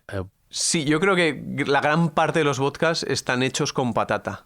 Después, hay un vodka muy conocido que se llama Zubrówka, que está infusionado con las hierbas en las cuales que comen los bisontes de Białowieża, que es una reserva natural que está pegada que está en el este de Polonia y que es como uno de los grandes vodkas, no por bueno, sino por reconocido y por además contable, ¿no? Pero hay una buena cantidad de vodkas, Chivbujas, Chopin y tal y cual, que mola llevar a las cenas. Qué bueno, qué bueno. ¿Y alguna cuenta de estas de redes sociales que te guste especialmente ver relacionado con gastronomía? Yo te cuento una mía que he descubierto hace poco. Es una en TikTok. No tengo TikTok, pero al final lo suben a Instagram, de un tipo en Nápoles que se dedica a hacer sándwiches y se graba. Entonces ha causado furor y el tío se llama Con Mollica o Senza, ¿no? Que es como... con miga o sin miga. Entonces el tío sale haciendo bocadillos muy sencillos pero apetecibles y está teniendo muchísimo éxito y es una sensación en TikTok. Entonces si tú tienes alguna cuenta de estas, de algún restaurante, de algún sitio que te apetezca y que te parezca un buen ejemplo además de comunicación o de ingenio, de que te apetezca ir ahí a tomar lo que están haciendo. Pues mira, no decir, hay una cuenta que me produce placer, ¿no? Te podría dar bastantes referencias de sitios, de restaurantes que comunican muy bien y de chefs que están contando las cosas de manera muy interesante. Matoses, ¿no? Como el gran ejemplo. O Nino, como alguien que cuenta las cosas de una manera muy directa y muy clara y como muy transparente, que también me parece interesantísimo. Pero hay una referencia de un tipo, creo que de origen polaco, o si no es polaco, es de origen polaco, que se llama Mateo Zielonka, que se dedica a hacer pasta en estos vídeos que muchas veces deben de tener algo, Sí, ¿no? que es hipnótico. Hipnótico o como relajante, ¿no? Totalmente. Pues hace una pasta y hace unos vídeos tan bien producidos o tan apetecibles que me estoy obsesionando con él. Mateo Jelonka es espectacular. ¿Cómo se escribe Jelonka? Jelonka como con Z-I-E. Jelonka, L-O-N-K-A. Okay. Que debe de venir algo de verde. Jelone es verde y debe ser el verdecito. Algo así. Qué bueno, qué bueno. Bueno, pues sí, es verdad que es bastante imbatible esos vídeos porque cuando se junta autenticidad con placer, con algo que te te hacen casi salivar y luego es relajante ver el proceso, ¿no? Es como un momento te da paz espiritual. Exactamente, paz espiritual. Eso es lo que me da Mateo Jelonka. Sí, sí. Y un sabor, un ingrediente o un plato con el que no puedas, lo hayas intentado y no puedas, aparte ahora de tu reciente descubierta aversión casi a las setas. Ostras, una cosa con la que no pueda. Mira que te puedo contar todas las cosas que me apasionan y me encantan, pero todos tienen como un talón de Aquiles, ¿no? Todas las personas. A mí me pasa yo diría que tengo más problema con las texturas que con los sabores. Creo que no tengo... Te prometo que no tengo problema con ningún sabor porque soy capaz de abstraer, ¿no? el sabor y intentar siempre entender que algo tendrá... Eres como una cabra, pasa todo... Todo pasa, pero no todas las texturas. Es decir, a mí el morro, ¿no? Y el morro y la pata de cerdo y como las manitas de cerdo, perdón. El morro y las manitas de cerdo me cuesta. Todo lo gelatinoso, lo extremadamente... apasionándome la casquería y siendo súper fan de las mollejas y de todo. Pero lo gelatinoso, y a lo mejor tiene que ver con un trauma posiblemente familiar y polaco de la carpa en gelatina, que es lo que se toma en Polonia en Navidad. Carpa en gelatina se toma. Sí, el 24 se toma carpa en gelatina, que es un plato, realmente, esto espero que no lo escuche mi madre, pero bastante poco apetecible. Ahora mi madre lo ha tenido que transformar en merluza o en lubina en gelatina porque en casa nos rebelábamos antes y ella se hacía su cuenquito de carpa en gelatina que se lo iba comiendo además durante todas las fiestas. Y entonces esos platos me gustan, los de pata y morro en particular, menos, aunque me gustan mucho dentro de los callos. Y tengo un amigo, un gran compañero de escalada, Borja Moreno, que siempre que nos vamos en la furgoneta a escalar nos llevamos siempre algo de comer y yo llevaba los callos de Cueñas y él llevaba siempre los morros, las manitas de cerdo de su casa. Y yo, tío, le decía, pero no me traigas otra vez las manitas de cerdo porque no me gustan. Y el tío se las comía él solo. Pues tú... buscando potencia, ¿eh? Callos, manitas de cerdo, morro... Sí, no, jornada de escalada, 12-13 horas, llegas a la furgoneta, te pones un sitio maravilloso a ver el Pirineo, te sientas, te recalientas, pero nosotros llevamos una furgoneta que tienes nevera y tienes fuegos y todo, es una furgoneta en la que puedes dormir, ¿no? Y ahí lo que quieres es, después de todo el día sin comer, ¿no? Es tomarse plátano, un poco de frutos secos, una barrita energética y lo que quieres es una buena ración de cuellas. Consistencia. Además es verdad que también, hablando un poco de estas cosas improbables que de repente se ponen de moda y salen de su hábitat natural, pero también, por lo visto, ahí se ha puesto súper de moda el mundo de... el hashtag van life, ¿no? Como las furgonetas y que la gente vaya por ahí, mucha gente ya no tiene casa, va en furgoneta por ahí y es todo otro submundo ahí de esto que se desarrolla. Nosotros venimos de viaje novios pospuesto, ¿no? Porque nos casamos en julio, pero por trabajo y por tal cual, y por hijo y no sé qué, no pudimos irnos, nos hemos ido a Baja California, hemos alquilado una furgoneta en una empresa impecable en la que le alquilan furgonetas para viajar por Baja todo el mundo y tiene una demanda, es que dicen que estaban comprando furgoneta tras furgoneta porque cualquiera la tienen alquilada todo el día ya. Sí, luego hay toda esa gente que comparte como la vida en la furgoneta, ¿no? Que es como una casa de muñecas casi en la que entras, como... En la que tienes que mantener el orden. Sí, por supuesto. Yo sería incapaz de vivir ahí, claro. Pero al final te permite dormir en sitios... ¿Qué hotel de 5 estrellas tienen las vistas que te permite una de esas furgonetas? El Hotel Jorge Juan, tal vez. El sitio más impresionante en el que has estado con furgoneta, que diría, o uno de tus favoritos... A mí es que el viaje de Pirineos, Semana Santa, cuando el Pirineo está verde pero todavía con nieve. Me encanta dormir en la Sierra del Montsant, encima de Mont-Rebei, que es una zona de escalada bastante salvaje. Está justo en la frontera, es un sitio precioso para visitar, ¿eh? No hace falta ir a escalar, pero está justo en la frontera entre Huesca y Lérida. Y tienes ahí una sierra, en el Montsant tienes un observatorio, y en el observatorio, que ahora no hace poco se hablaba de la contaminación lumínica, pues ahí tienes bastante poca, y es un sitio en el que llegas, tienes toda la península hacia un lado y todo el Pirineo hacia el otro, y es espectacular. A mí ese es uno de los grandes sitios. Ahora en Baja hemos estado en sitios espectaculares, en playitas maravillosas en las que tenías focas, ballenas, tal igual, pero el Pirineo sigue siendo imbatible. Bueno, de hecho, antes les mencionaba, tú tenéis un niño pequeño y se llama Tomek, ¿no? Y Tomek Sí. fue un gran escalador también. Bueno, hay un libro que se llama Escaladores de la Libertad, que habla de la época de oro del alpinismo polaco, del himalayismo polaco, en el que hablan de Jerzy Kurtyka, de Kukuczka, de Wanda Rutkiewicz. Tú lo que dices es Tomasz Mankiewicz, que yo creo que ya de generaciones posteriores. Sí, de que Pero estos son... murió hace poco y Claro. descendiendo la montaña asesina, como se dice, ¿no? El Nanga Parbat. Sí, sí. Pues este libro habla de cómo esos himalayistas en los años 80-90, que claro, venían de la Polonia comunista, las condiciones eran mucho Claro. peores que estar en cualquier campo base, y entonces eran escaladores forjados en fábricas y unos tipos durísimos. Y las grandes historias estaban Reinhold Messner y Kukuczka y Kurtyka, ¿no? Haciendo una carrera además por quiénes iban a ser los primeros en conseguir los 14.8000, que los consiguieron en el mejor estilo. El alpinismo y en la escalada el estilo importa mucho, ¿no? Entonces ellos fueron los que lo consiguieron sin oxígeno. Ahora hace poco ha habido ascensiones invernales a no me acuerdo cuál de las montañas, creo que eran en Pakistán, y decían, no, es que en los años 90 ya los polacos lo conseguían en estilo alpino, que eran dos escaladores subiendo solos en medio de la montaña en invierno, y esa generación de escaladores. ¿Viste el documental este de Free Solo de Netflix? Sí. Hay unos cuantos ahora mismo.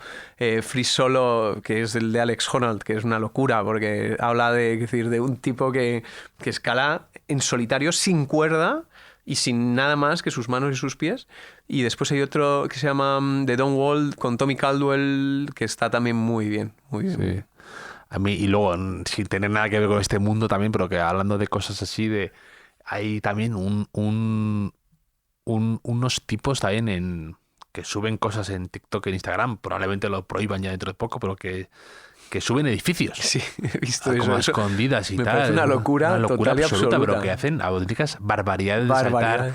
Cosas que me produce ansiedad solo de verlo. Y después se tiran haciendo salto como- base de los edificios. Es una locura eso, eso me parece. Pero, vamos, pero son adictos a la adrenalina y todo Sí, eso, no sé pero a qué, un pero- nivel ya Sí. una locura. ¿Y viste la historia esta de Philippe Petit, el que cruzó buenísimo. Sí, las Torres Gemelas. Sí, a mí me encanta el documental, se llama Man on Wire, que es impresionante. Luego hicieron una película que ya menos interesante, pero el documental sí. es una locura también de un poco mezclar estos dos mundos, ¿no?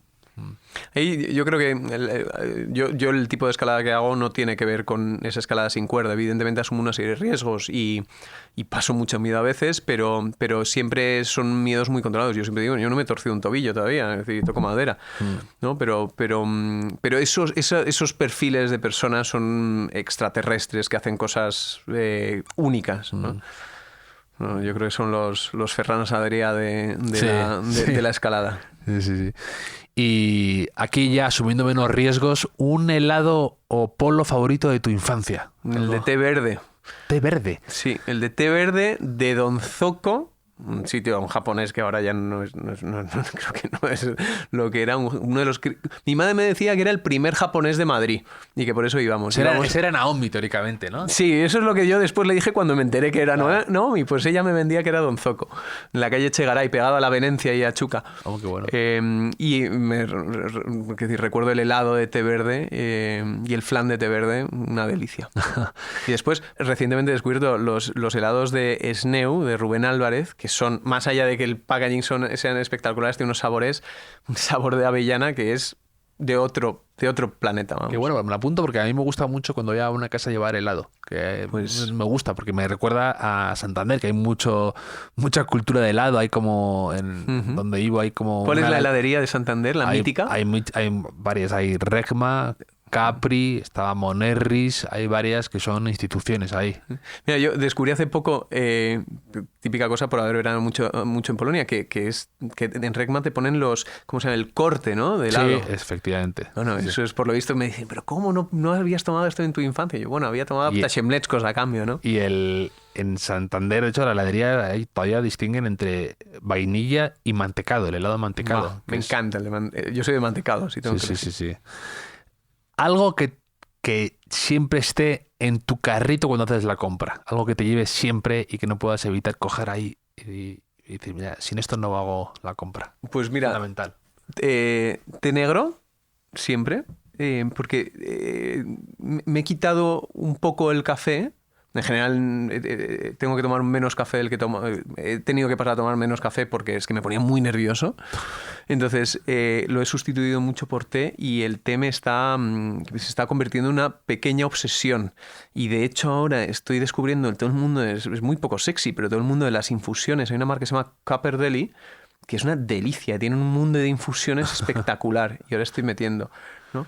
Y después yo soy un obseso de los mercados, es decir, a mí mi madre me llevó, hago muchas referencias a mi madre, pero es que la razón por la que entre Sí. otras cosas me dedico a la gastronomía es porque me inculcó la gastronomía desde pequeño, me enseñó a cocinar, me llevó a los mercados, mi padre trabajaba en Valencia, entonces íbamos siempre al Mercado Central de Valencia y veníamos en el coche o en el tren con tellinas, esto es decir, esto sería dramático para sanidad, ¿no? Pero veníamos con tellinas y con fuet y con alcachofas de Valencia.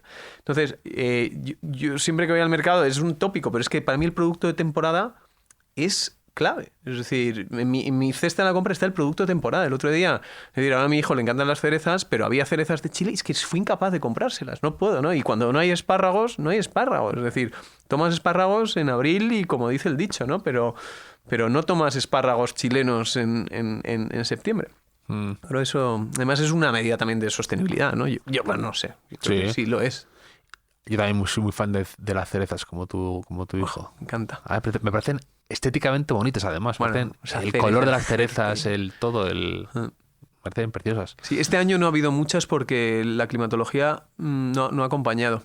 Ha habido pocas y no eran bonitas, no eran de esas, estaban Ya. es decir, golpeadas por los granizos y las lluvias y tal. Sufridas. Sí, cerezas sufridas, que no significa, ¿no? Hay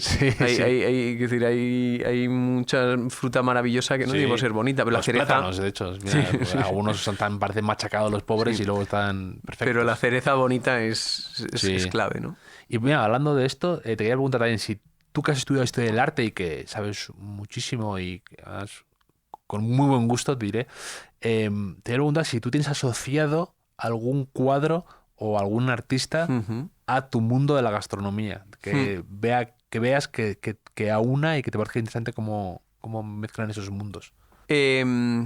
Yo estudié historia del arte hace tanto tiempo que no te puedo dar las referencias que estudié en su momento, pero hay un cuadro, es decir, más allá, ¿no?, de los bodegones del siglo XVII-XVIII, más XVIII-XIX incluso, románticos, ¿no? El de la raya, que creo que es de Chardin, y muchos otros artistas.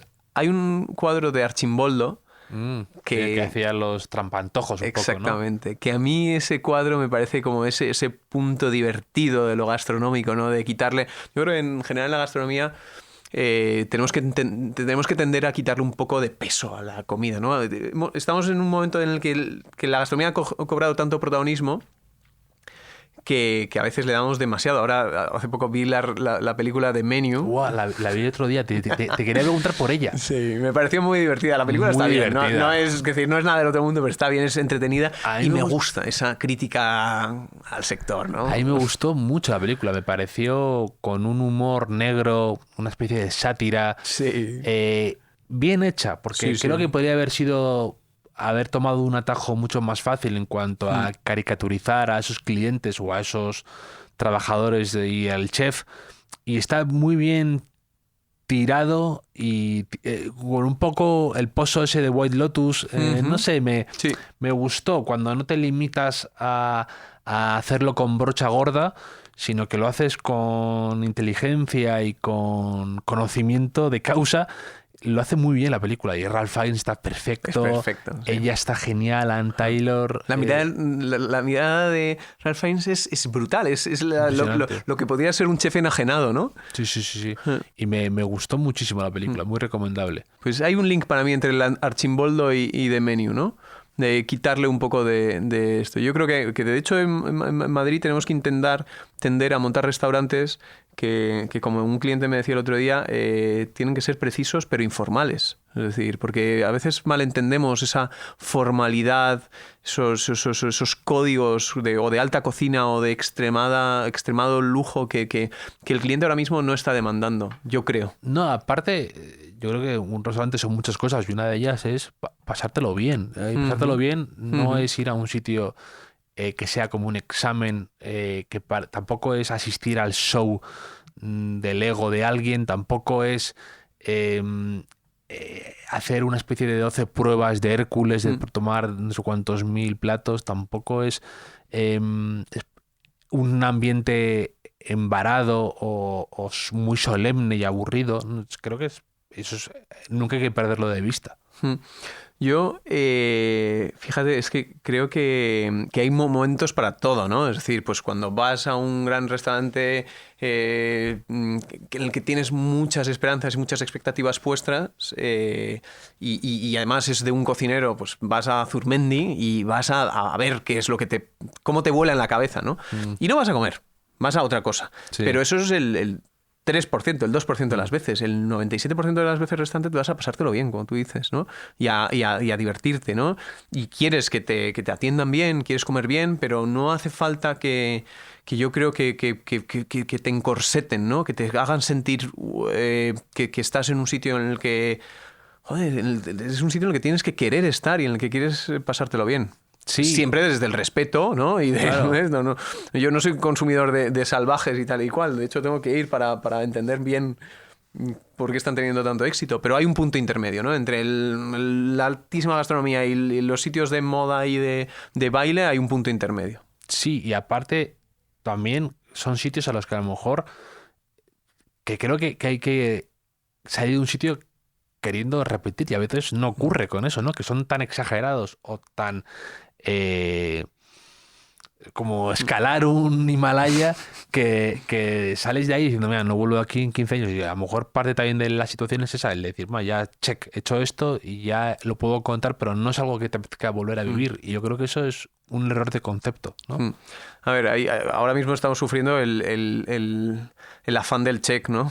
Yo creo también, ¿no? Y desgraciadamente eso es algo que yo profesionalmente tengo que hacer, a la gente le gusta muchísimo hacer, pero y que los restaurantes yo creo que sienten que el cliente quiere hacer, ¿no? Es decir, no ven que lo más importante de todo es conseguir fidelizar al cliente. Es decir, la palabra fidelizar, que a veces tiene una connotación un poco negativa, no lo sé, a veces me suena como negativa. Claro, porque parece que no deja de ser parece que deja de ser especial por ser algo recurrente o lo que tú dices de fidelizar. Parece que está asociado a la tarjeta del Club Vips, ¿no? Sí, no, totalmente. Es algo más. Y también me parece bien y tener esos sitios a los que ir y ser cliente y tener ventajas también me parece está bien. Nosotros decimos que la hostelería tiene que ver con los detalles y que el conjunto de esos detalles son los que hacen que un restaurante sea bueno o malo y que el cliente los percibe y que lo que fideliza es el conjunto de que la música estaba al volumen adecuado, era el tipo adecuado de música, que el servicio te intervenía en los momentos en los que tenía que intervenir, de la manera en la que tenía que intervenir, ¿no? Entonces, todo ese conjunto de cosas son los que al final acaban fidelizándote y consiguiendo que tú quieras volver a los sitios. A mí, esos sitios que hacen que quieras volver una y otra vez me parecen apasionantes. A mí me pasa eso, me pasa muchísimo con Fitzmüller, ¿no? Y a mí soy fiel a los sitios. Sí. Sí. No, lo que decías tú al principio, ¿no? Que te conozcan o que sentirte que el sitio que es familiar y te sigue sorprendiendo, ¿no? Esa mezcla está fenomenal. Yo también soy fiel a los sitios y me gusta tener sitios de cabecera, por así decir. El otro día, no sé dónde vi un artículo que decía que cuáles eran las claves del éxito para tener una vida feliz. Decían que una de las cosas era ir siempre a tu cafetería, a la misma cafetería todas las mañanas, ¿no? Porque ese punto de fidelidad que demostrabas y que hacía que la interactuación de buena mañana fuese como muy cercana, te provocaba felicidad a lo largo del día. Yo creo que hay que estar constantemente con la mente muy abierta, descubriendo sitios, etcétera, etcétera, pero también hay que ser fiel a los sitios. Sí, y es verdad, porque esos sitios en restauración o cosas así cada día son diferentes al mismo tiempo, porque hay nuevas personas y todo cambia. Sí. El problema que tengo yo con las rutinas a veces, que soy un gran defensor de las rutinas, pero hay rutinas que te hacen sentir como que estás atrapado en el día de la marmota, ¿no? O sea, cuando parece que todos los días son iguales, que no cambian, otra vez haciendo lo mismo, los mismos pasos, y tiene ese componente que a lo mejor te puede a veces espantar. Pero por eso esos sitios que tú comentas, en el fondo cada día son distintos, cambia todo alrededor y todo esto está bien. Yo tengo una pequeña teoría al respecto, y es que y a mí la escalada me enseñó a salir de mi zona de confort constantemente para volver a ella.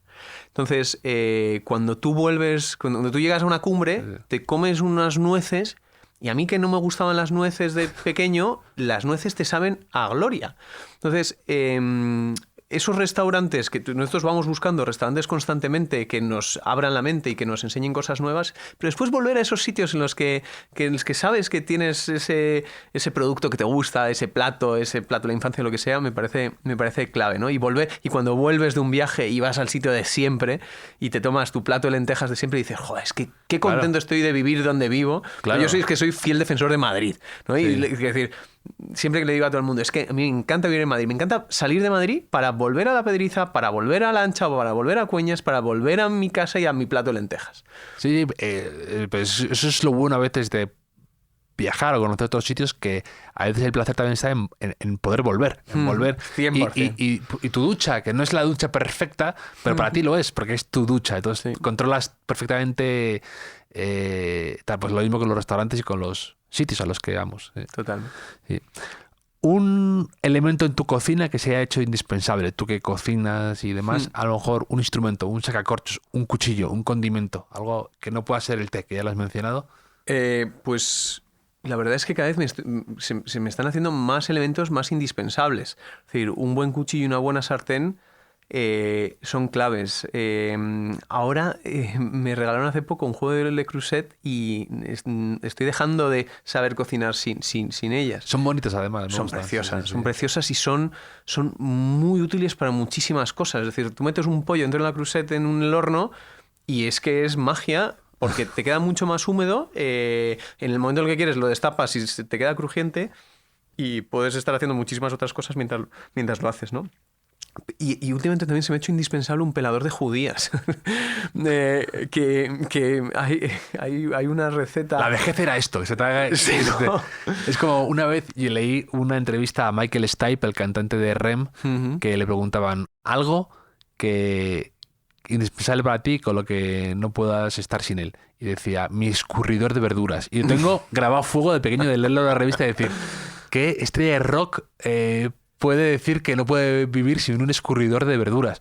Y efectivamente, pues hay cosas útiles en la cocina que hay que valorarlas. Sí, el pelador de judías. Yo es que, como ves, soy muy fiel. Entonces, ahora estaba haciendo hace poco una receta de Nino, el nuevo libro que ha publicado, y era un libro de una receta de judías con una crema de guisantes deliciosa, y es que la hago mucho. Y es que el pelador de judías me ha dado horas de vida. Y es maravilloso. Y después también tengo unos cuchillos que le compré a unos amigos. Tiene una tienda, unos amigos en Bilbao, en Barrica, que se llama Siarreta. Y tienen algo de producto. Tienen vinos de Remeyuri, tienen la mantequilla Rooftop Smokehouse. Y le compré los cuchillos de Pallares, que es una maravilla. Cortado, es decir, con el mango de madera, con diferentes tipos de madera y con unas hojas magníficas. Y también se me han hecho bastante indispensables porque los utilizo para absolutamente todo. Qué bueno. ¿Y cuál dirías que es tu plato estrella? Tu plato con el que te gusta sorprender. Si yo voy a tu casa a cenar, ¿qué me sacarías que es tu plato que te ha hecho famoso? Pues todavía no me he hecho famoso ningún plato, pero tiendo a cocinar, sobre todo para primeras veces, platos polacos, y en casa ahora lo llamamos... Me vas a hacer la carpa en gelatina. Eso sí que te quisiese traumar, ¿no? Pero no, te haría zdrazy, que son una receta ultra tradicional polaca que ahora mi mujer dice que se llaman niños envueltos, que me parece bastante dramático también eso. Pero es carne que envuelve pepinillo encurtido, bacon, cebolla y un poco de mostaza. Y después va de todo eso con una salsa, pues como si fuese una especie de ragú, que normalmente llevaría setas y yo lo haría sin setas ahora. Y además hay un dicho muy bonito que siempre me ha resonado en polaco, que se llama ile razy jedząc zdrazy trafisz na cebulę, tyle razy pomyśl o mnie czule. Que traducido, porque creo que es mejor traducirlo, que tantas veces cuando estés comiendo zdrazy y te encuentres la cebolla, piensa en mí cariñosamente, porque es el momento más cálido, ¿no? Y yo creo que te haría zdrazy. O la sopa de marisco y de pescado que te he dicho. Yo probé una vez un plato, no estaba en Polonia nunca, lo cual tiene delito, pero probé un plato que me gustó mucho, que era polaco, que era con arroz envuelto, tú lo envolvías en unas hojas. Sí, es una versión de este plato hecho con col. Y se llaman gołąbki, que traducido, esto lo de las traducciones en polaco es que tiene delito, son palomitas. Todos son referencias a animales o a seres envueltos, ¿no? Pero que son gołąbki y es un plato delicioso que se hace con salsa de tomate. También eso es una buena receta. Podría hacerlo, pero es un poquito más vasta, es un poco de cazador polaco también. Llevo un cazador polaco dentro de mí. Sí, pues entonces tendrías que probar el bigos, que es la col fermentada con 7 tipos de carne.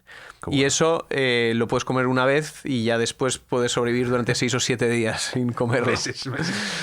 Pues, la mejor hamburguesa que te has tomado, una que tenga un recuerdo a ti imborrable. Fiel a Juancho's Barbecue. La verdad es que soy muy fan de su hamburguesa. Creo que además... Claro, ellos tienen el reto de crecer manteniendo la calidad y lo están consiguiendo. Otro podrá decir lo que quiera, pero yo voy a diferentes ubicaciones de sus restaurantes y siempre me como una buena hamburguesa. Y yo soy muy, muy, muy fan. Además, ellos me caen excepcionalmente bien y me gusta cómo hacen las cosas. Muy buena, muy buena. Yo la probé la primera vez en el mercado de Chamartín, ¿era, no? Sí, no, de Chamartín, no, de Chamberí. De Chamberí, sí me confundo. Sí. El mercado de Chamberí y... Ahora está en el mercado de San Antón también y han abierto unas cuantas más. Y me acuerdo que al principio no te lo ponían con patas fritas y demás. Y era buenísima. ¿La tuya cuál es? Mi mejor hamburguesa. Sí. Había un sitio que se llamaba The Habit en Santa Bárbara, que tengo un recuerdo de esto de decir, creo que jamás podré tomar una hamburguesa mejor que esta. Quizá por el momento, quizá por estar con unos amigos en verano. Me habían hablado de esa hamburguesa ya un amigo y ese sabor a carbón o a lo que sea, o a las brasas, lo tengo como grabado ahí. Y me da miedo a lo mejor un día enfrentarme a ella de nuevo y que no sea igual, ¿no? Como seguramente. ¿Pero sigue abierto? Sí, sigue abierto, yo creo. O sea, The Habit. Pues me lo apunto. Era maravillosa, sí. Un lugar extranjero, una ciudad o un país al que solo irías ya solo para comer. Que si tú pudieras teletransportar a ir brevemente y volver el mismo día, si pudieras, ¿qué irías? ¿Dónde irías? Mira, te voy a decir mi lista de este año porque vamos con todo el equipo como premio al trabajo bien hecho y como búsqueda de referencias vamos a Londres, que yo llevo muchísimo tiempo sin ir y tenemos una cantidad de sitios brutal para investigar y para ver cómo lo están haciendo, porque es un buen sitio. Copenhague, que lo tengo muy pendiente. Con Alejandra vamos a ir también a Tel Aviv y yo volvería una y otra vez a Nueva York porque cada año es que descubro una cosa nueva, ¿no? Es decir, nosotros trajimos a Yamain hace poco, que está abierto desde hace 3 meses, ¿no? En la calle Conde Xiquena. Es muy bueno. Y me parece que es el sitio al que te tienes que transportar a comer. no a comer a lo mejor en sí, porque Sí. no es lo principal, no siempre es lo principal la comida, pero el conjunto de cosas. Mira, ahora traemos a Overstory Sí. el jueves a Llama. Y para mí es la definición de lo que es Nueva York, ¿no? Piso 63, no sé, 63 Sí, en Pine 64 de Street. Downtown. Una coctelería en la que todo estaba tan bien pensado, estaba tan impecablemente ligado. El uniforme, el discurso, la coctelería es... Bueno, está ahora Es mismo increíble. ¿no? en Es un el sitio número que me 23 encanta. del mundo, ¿no? Sí. Número 23 o 15, no me acuerdo. Pero es un sitio espectacular. Yo claramente para mí Nueva York es gran sitio. México también. Y el jueves están en Llama Inn, que Sí, quiera el ir. jueves sí. Que le va a gustar. Cuando salga este podcast es el día que podrán ir a verlo. Overstory en Llama Inn. ¿Y un sitio favorito de Nueva York que te guste? Tú me recomendaste un par, que uno no pude ir, el de Thai Diner. Eso es top. Que era un diner americano todavía, pero Sí. en versión tailandesa. Y es como... Pero había... las fotos, todo lo que era maravilloso. Thai Diner es un destino brutal. Missy, que es un italiano que está en Brooklyn. Espectacular. La definición de esa cocina, nosotros hemos trabajado mucho con Juan Correa de Llama Inn, este concepto que nos enseñó él de lo bastardizado, ¿no? Es decir, en Nueva York Llama Inn se considera peruyorquino, que es, oye, yo cojo la cocina tradicional peruana y la paso por el filtro de Nueva York, donde hacemos lo que nos da la gana, y de eso surge lo peruano bastardizado o lo peruyorquino. Sí. Pues Missy es un italiano bastardizado, ¿no? Un italiano que podía ser tradicional, en el que te encuentras recetas que te sorprenden. Y yo creo que Baltasar, Sí, la mítica brasserie, es resultado de eso. De Keith McNally, el tipo que este hace poco que es un tuvieron un personaje, buen beef ahí, pero... un personaje divertidísimo, Sí. absolutamente loco pero un tío listo, que tiene Baltasar, tiene Moretti, tiene Minetta Tavern, tiene varios. Todos esos son Sí. conceptos bastardizados, ¿no? Porque al final Baltasar es una brasserie francesa en la que te encuentras una hamburguesa. Sí. Que me encanta esa idea, ¿no? Nosotros estamos trabajando mucho con esta idea de la bastardización. Pues todos esos sitios yo creo que son buenas referencias. Y después Katz, que la última Sí. vez que estuvimos casi no entramos, la cola que había, pero es que a mí el pastrami es salivar. Te dan el ticket y te dan un trozo para que lo pruebes y demás. Sí. Luego hay un sitio ahora en el sur de Bronx que se llama South Bronx, que se llama el sitio La Piraña Lechonera, y está teniendo auténtico, o sea, Me lo una apunto. locura. No lo Solo, conozco. además lo han puesto por las nubes en las críticas, pero que me hace gracia además que lo ponen como al nivel de gran restaurante cuando solo abre los fines de semana, y de hecho no es ni un restaurante, es como un track food de estos. Y es comida puertorriqueña, bastardizada como tú dices, pero es de como comida de esta carne ahumada y demás. Me encanta esta idea, ¿no? De la comida puertorriqueña. Es que es algo que en Nueva Claro. York se puede hacer, que ojalá se pueda hacer algún día en Madrid. Y también. por lo visto dicen que es una maravilla y tiene un nombre también inmejorable. La Piraña Lechonera, Me encanta. solo quieres ir ahí. Me encanta. Solo La quieres- piraña lechonera me parece brutal. Hay otro sitio en Nueva York que no hemos ido y tengo muchas ganas que habla mucho de este ejemplo, que se llama Bonnie's, que es un taiwanés. Claro, esa ultra especialización por origen, ¿no? Y que también le tengo muchas ganas. Yo tengo aquí la suerte del podcast de hablar con gente como tú, gente que me parece interesante, que parece con una vida que merece la pena contar, hablar, conocer, escritores que admiro, gente de aquí y de allá. ¿Tú con qué personaje te habría gustado tomarte una copa tranquilamente? Un Seagrams tónica, por supuesto. Un Seagrams tónica, que no sé si lo tomaría él, la verdad es que lo tomaría con Willie Steck, que desgraciadamente falleció en la Annapurna hace unos años, creo que falleció en la Annapurna, que era un gran escalador suizo, de Swiss Machine, Sí. un tipo que era conocido por escalar muy, muy, muy rápido y de una manera muy eficiente. Y yo creo que tengo un largo listado de escaladores, Sí. puede que muchos fallecidos con los que me encantaría tomarme una copa. Y después tengo, por otro lado, en el otro lado de mis ilusiones, tengo una gran pasión por los escritores rusos. Entonces, no me habría importado nada tomar algo con un gin tonic con Tolstoy o con Dostoyevsky, ¿no? Sí. Y habrían sido dos personajes bastante interesantes con los que hablar. Como te decía antes, Guerra y Paz para mí fue como el libro, y ahora lo he releído hace poco y es que mantiene todo. Ahora estaba leyendo justo también, hay un libro que se llama Intelectuales, de Paul Johnson, que acaba de morir, que era pues, que te contaba estas biografías de personas y hablaba de Tolstoy, y también Tolstoy es que debía ser una cosa, un personaje excéntrico, interesante, pero de mal vivir y de demás, pero que auténtico, una mentalidad extraña. Sí. Y Ulistek, tiene un perfil escrito, un profile de estos periodísticos, el New Yorker, largo, pero absolutamente apasionante, de esto que te hace, que es lo bueno a veces de la literatura, ¿no? De esto y del buen periodismo, cuando no conoces nada de un mundo ni de una persona y consigue hacértela apasionante con los dos lados de la montaña también, ¿eh? Como el lado bueno y el lado quizás más desconocido, más sombrío, más oscuro, lo que sea. Mira, ligado a Woliestek y ligado a estos perfiles que tú dices, hay un informe Robinson de Iñaki Ochoa de Olza, sí. Grandísimo himalayista, que murió en la Annapurna. Es que a lo mejor me he confundido, pero yo creo que los dos murieron en la Annapurna, no estoy seguro. A lo mejor Woli no. Y es curioso porque Woliestek fue el tipo que cogió un helicóptero, fue a la base de la Annapurna y fue a socorrer a Iñaki Ochoa de Olza. Es un informe Robinson de lágrima gorda. Y es otro personaje con el que también habría sido interesante charlar y tomarse una copa en algún campo base. Sí, claro, por eso. Y hablar de vuestros secretos y vuestros consejos para... No, los secretos suyos a un pobre escalador. Un lema que te guste, ya para acabar, un lema que te guste tener presente o repetir en tu trabajo, en lo que haces, en tu vida, en tu día a día, que a lo mejor puedas compartir con la gente a la que te dedicas de gastronomía y demás, algo que tengas presente.